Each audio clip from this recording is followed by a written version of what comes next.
you've said before you think of books as throwaways. How did you come to think about books like that, and what impact has that had on what you read?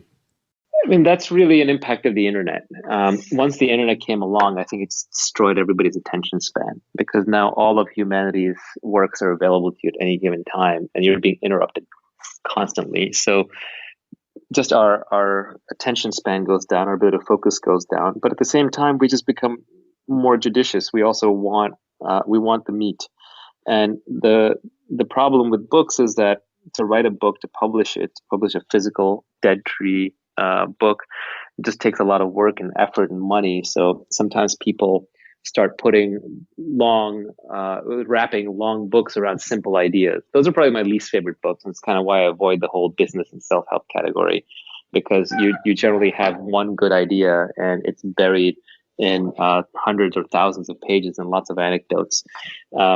So what happened was I just noticed that sometime in the late 90s, I stopped reading as much as I used to, and I started reading more blogs. I started reading less books and more blogs, and great blogs like Farnham Street and Kevin Simler's blog, Melting Asphalt, and so on. You get incredibly smart people digestifying, simplifying, and writing these great things, but it's only a page or two or three pages. So I got really into blogs.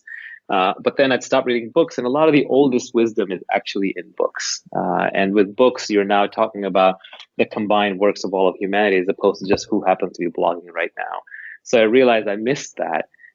And then with the Kindle and the iBooks coming along, that allowed me to start treating books like I treat blogs, which is when I go to a blog, I'll actually skim through lots of articles until I find one that looks really interesting. I'll read that whole article all the way through and maybe take notes.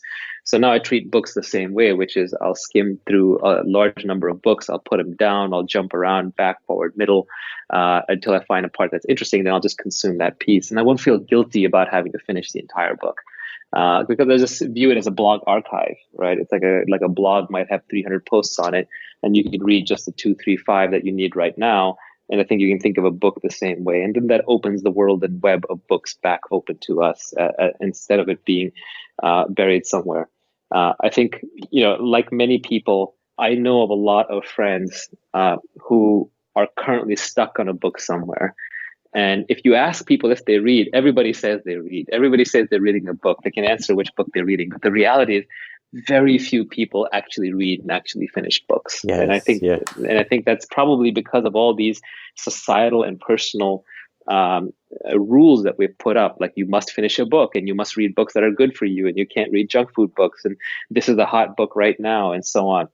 The reality is I don't actually read that much compared to what people think. Like I probably read 1 to 2 hours a day, and that puts me in the top 0.00001%.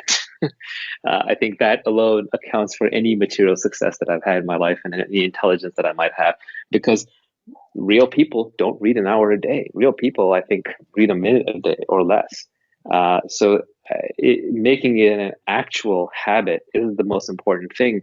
And how you make it a habit doesn't matter. It's very much like exercise or working out. Do something every day. It almost doesn't matter what you do.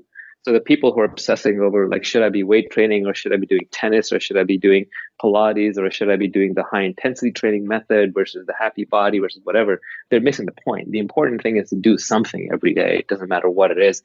So the same way I would argue the important thing is to read every day. And it doesn't matter. It almost doesn't matter what you read, because eventually you'll read enough things and your interest will lead you there that it'll dramatically improve your life. So just like the best workout for you is the one that you're excited enough to do every day, the same way I would say the best books to read are the ones that are books or blogs or Twitter or whatever, anything with ideas and information and learning. The best ones to read are the ones that you're excited about reading all the time.